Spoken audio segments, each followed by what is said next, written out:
Hello, my name is Danielle Shelton, and I am the reading specialist at East Elementary School, and I want to wish you a very Merry Christmas and a Happy New Year. I would like to share my story with you, The Christmas Miracle of Jonathan Toomey.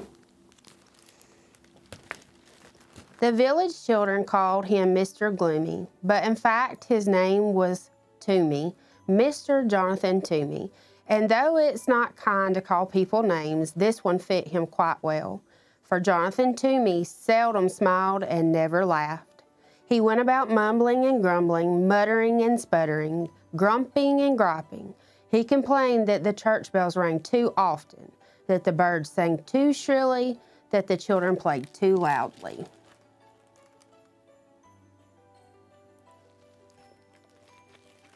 Mr. Toomey was a wood carver. Some said he was the best wood carver in the whole valley. He spent his days sitting at a workbench carving beautiful shapes from blocks of pine and hickory and chestnut wood. After supper, he sat in a straight-back chair near the fireplace, smoking his pipe and staring into the flames. Jonathan Toomey wasn't an old man, but if you saw him, you might think he was. The way he walked bent forward with his head down, you wouldn't notice his eyes, the clear blue of an August sky, and you wouldn't see the dimple on his chin, since his face was mostly hidden under a shaggy, untrimmed beard, specked with sawdust and wood shavings, and, depending what he ate that day, with crumbs of bread or a bit of potato or dried gravy. The village people didn't know it, but there was a reason for his gloom, a reason for his grumbling, a reason why he walked hunched over, as if carrying a great weight on his shoulders. Some years earlier, when Jonathan Toomey was young and full of life and full of love, his wife and baby had become very sick. And because those were the days before hospitals and medicines and skilled doctors, his wife and baby died, 3 days apart from each other. So Jonathan Toomey had packed his belongings into a wagon and traveled till his tears stopped. He settled into a tiny house at the edge of a village to do his wood carving.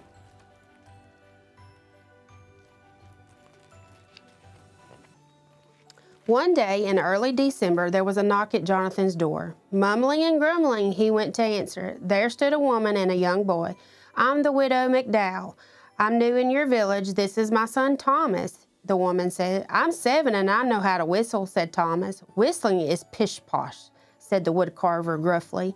"I need something carved," said the woman, and she told Jonathan about a very special set of Christmas figures her grandfather had carved for her when she was a girl. "After I moved here, I discovered they were lost," she explained. "I'd hoped that by some miracle I would find them again, but it hasn't happened.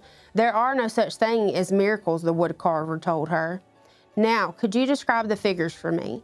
"There were sheep," she told him. "2 of them, with curly wool," added Thomas. "Yes, 2, said the widow, "and a cow, an angel, Mary, Joseph, the baby Jesus, and the wise men." "3 of them," added Thomas. "Will you take the job?" asked the widow McDowell. "I will. I'm grateful." "How soon can you have them ready?"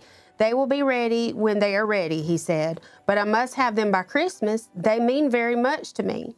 "I can't remember a Christmas without them." "Christmas is pish-posh," said Jonathan gruffly, and he shut the door.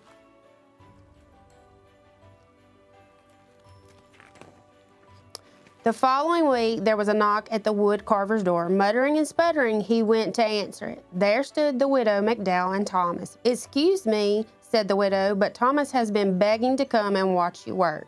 He says he wants to be a wood carver when he grows up and would like to watch you since you are the best in the valley."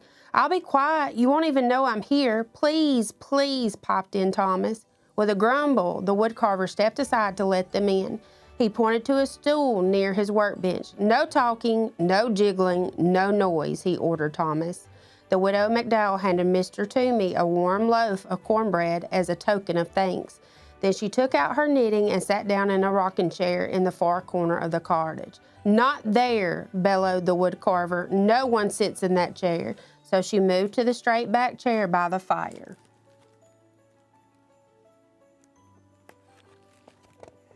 Thomas sat very still. Once, when he needed to sneeze, he pressed a finger on his nose to hold it back. Once, when he wanted desperately to scratch his leg, he counted to 20 to keep his mind off the itch. After a very long time, Thomas cleared his throat and whispered, "Mr. Toomey, may I ask a question?" The woodcarver glared at Thomas, then shrugged his shoulders and grunted. Thomas decided it meant yes, so he went on.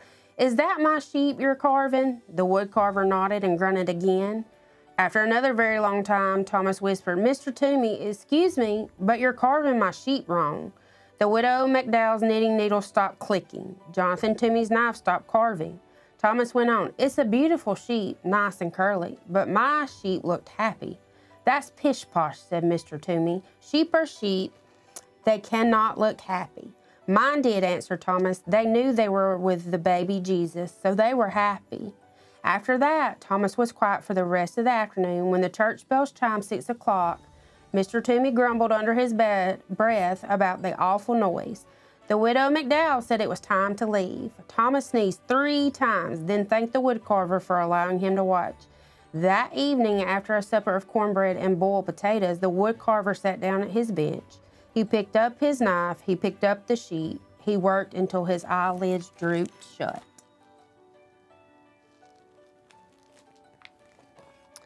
A few days later, there was a knock at the woodcarver's door. Griping and grumbling, he went to answer it. There stood the widow and her son.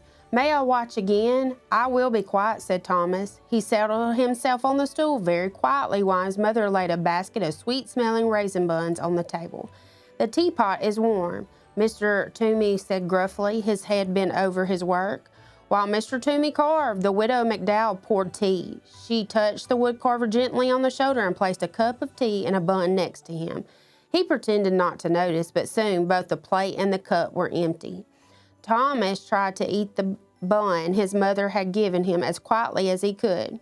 But it's almost impossible to be 7 and eat a warm, sticky raisin bun without making various snacking, licking, and satisfied noises.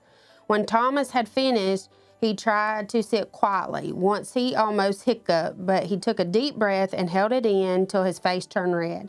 And once, without thinking, he began to swing his legs, but a glare from the woodcarver stopped him, and he kept them so still they fell asleep.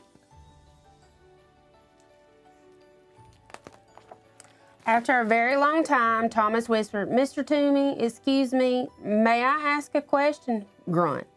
"Is that my cow you're carving?" Nod and grunt. Another very long time went by, then Thomas cleared his throat and said, "Mr. Toomey, excuse me, but I must tell you something. That is a beautiful cow, the most beautiful cow I have ever seen, but it's not right. My cow looked proud." "That's pish-posh," growled the woodcarver. "Cows are cows, they cannot look proud. My cow did. It knew that Jesus chose to be born in its barn, so it was proud." Thomas was quiet for the rest of the afternoon. The only sounds that could be heard were the scraping of the carving knife, the humming of the widow McDowell, and the click-click of her knitting needles. When the church bells chimed 6 o'clock, Mr. Toomey muttered under his breath about the noise. The widow McDowell said it was time to leave. Thomas shook his first leg, then the other. He thanked the woodcarver for allowing him to watch. That evening, after a supper of boiled potatoes and raisin buns, the woodcarver sat down at his bench. He picked up his carving knife. He picked up the cow. He worked until his eyelids drooped shut. A few days later, there was a knock on the woodcarver's door. He smoothed down his hair as he went to answer it. At the door were the widow and her son. "May I watch again?" asked Thomas. As Miss McDowell warmed the tea and put a plate of her fresh molasses cookies on the workbench, Thomas watched the woodcarver work on the figure of an angel. After a very long time, Thomas spoke. "Mr. Toomey, excuse me, is that my angel you're carving?" "Yes, and would you do me the favor of telling me exactly what I am doing wrong?" "Well, my angel looked like one of God's most important angels because it was sent to baby Jesus." "And just how does one make an angel look important?" asked the woodcarver. "You'll be able to do it," said Thomas. "You're the best woodcarver in the valley." After another very long time, Thomas spoke. "Mr. Toomey, excuse me, may I ask a question?" "Do you ever stop talking?" asked the woodcarver. "My mother says I don't. She says I could learn about the virtue of silence from you." Under his beard, the woodcarver's face turned pink. The widow McDowell's face turned as red as the scarf she was knitting. Well, speak up. What is your question? Will you please teach me to carve? I am a very busy man, grumbled the woodcarver, but he put down the important angel. You will carve a bird, a robin, I hope, said Thomas. I like robins.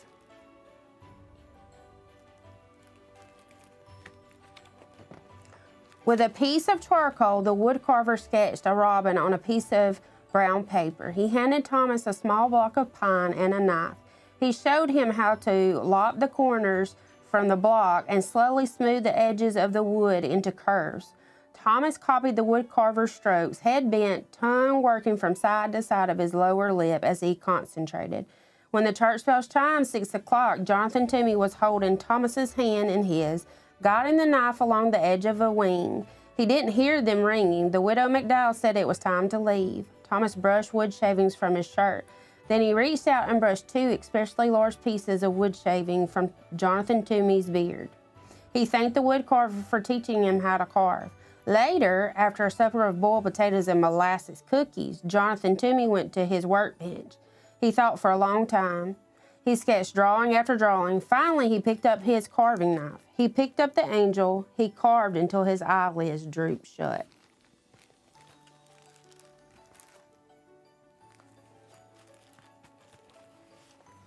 A few days later, there was a knock on the woodcarver's door. Mr. Toomey jumped up to answer it.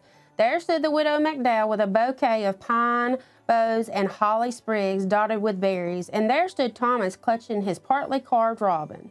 While Thomas and Mr. Toomey carved, Miss McDowell put the bouquet in a jar of water. She scrubbed Mr. Toomey's kitchen table and set the jar in the center on a pretty cloth embroidered with lilies of the valley and daisies, which she found in a drawer below the cupboard.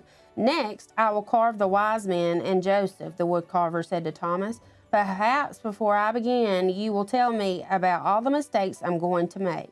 Well, said Thomas, my wise men were wearing their most wonderful robes because they were going to visit Jesus. And my Joseph was leaning over baby Jesus like he was protecting him. He looked very serious. It wasn't until the church bells had chimed and the widow and her son were preparing to go that Mr. Toomey saw the jar of pine boughs and the scrubbed table and the cloth embroidered with lilies of the valley and daisies. I found the cloth in a drawer. I thought it would look pretty on the table, the widow McDowell said, smiling. Never open that drawer, the woodcarver said harshly.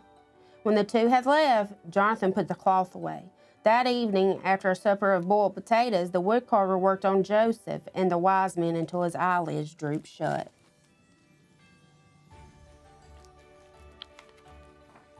A few days later, there was a knock on the woodcarver's door. He dusted the crumbs from his beard and brushed the sawdust from his shirt. At the door were the widow McDowell and Thomas. All afternoon, Thomas watched the woodcarver's work. When it was time to leave, Jonathan said to Thomas, I'm about to begin the last 2 figures, Mary and the baby. Can you tell me how your figures looked? They were the most special of all, said Thomas. Jesus was smiling and reaching up to his mother, and Mary looked like she loved him very much. Thank you, Thomas, said the woodcarver. Tomorrow is Christmas. Is there any chance the figures will be ready? The widow McDowell asked. They will be ready when they're ready. I understand, said the widow, and she handed Jonathan 2 packages. Merry Christmas, she said. Jonathan folded his arms across his chest. I want no presents, he said harshly. That is exactly why we are giving them, answered the widow. She put them down on the table and left. Jonathan sat down at the table. Slowly, he opened the first package. Inside was a red scarf, hand-knit, warm and bright. He tied the scarf around his neck. The other package held a robin, crudely carved of pine.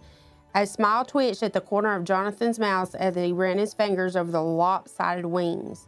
He dusted the fireplace mantel with his sleeve and placed the robin exactly in the center so he could look at it from his chair.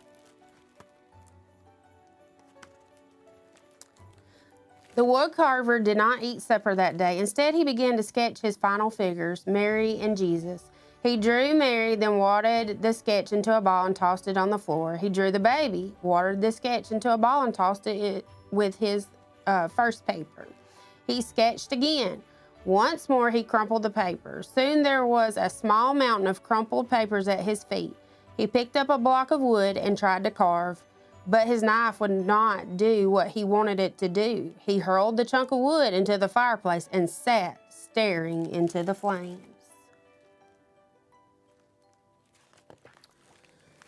When he heard the church bells announcing the midnight Christmas service, he got up. Slowly he opened the drawer beneath the cupboard, the drawer he had told the widow never to open. From it he took the cloth embroidered with lilies of the valley and daisies. He took out a rough woolen shawl and a lace handkerchief. He took out a tiny white baby blanket and a little pair of blue socks. He placed each piece gently on the floor. From the bottom of the drawer, he lifted out a picture frame beautifully carved of deep brown chestnut wood. In the frame was a charcoal sketch of a woman sitting in a rocking chair, holding a baby. The baby's arms were reaching up, touching the woman's face. The woman was looking down at the baby, smiling. Jonathan sat down in his rocking chair and held the picture against his chest.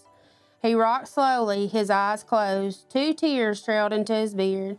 When he finally took the picture to his workbench and began to carve, his fingers worked quietly and surely. He carved all through the night. The next day, there was a knock on the widow McDowell's door. When she opened it, there stood the woodcarver, his neck wrapped in a red scarf, holding a wooden box stuffed with straw. "Mr. Toomey," said the widow, "what a surprise! Merry Christmas." "The figures are ready," he said as he stepped inside. From the box, Jonathan unpacked 2 curly sheep, happy sheep because they were with Jesus. He unpacked a proud cow and an angel, a very important angel, with mighty wings stretching from its shoulders right down to the hem of its gown. He unpacked 3 wise men wearing their most wonderful robes, edged with fur and falling in rich folds. He unpacked a serious and caring Joseph. He unpacked Mary wearing a rough woolen shawl, looking down, loving her precious baby son. Jesus was smiling and reaching up to touch his mother's face.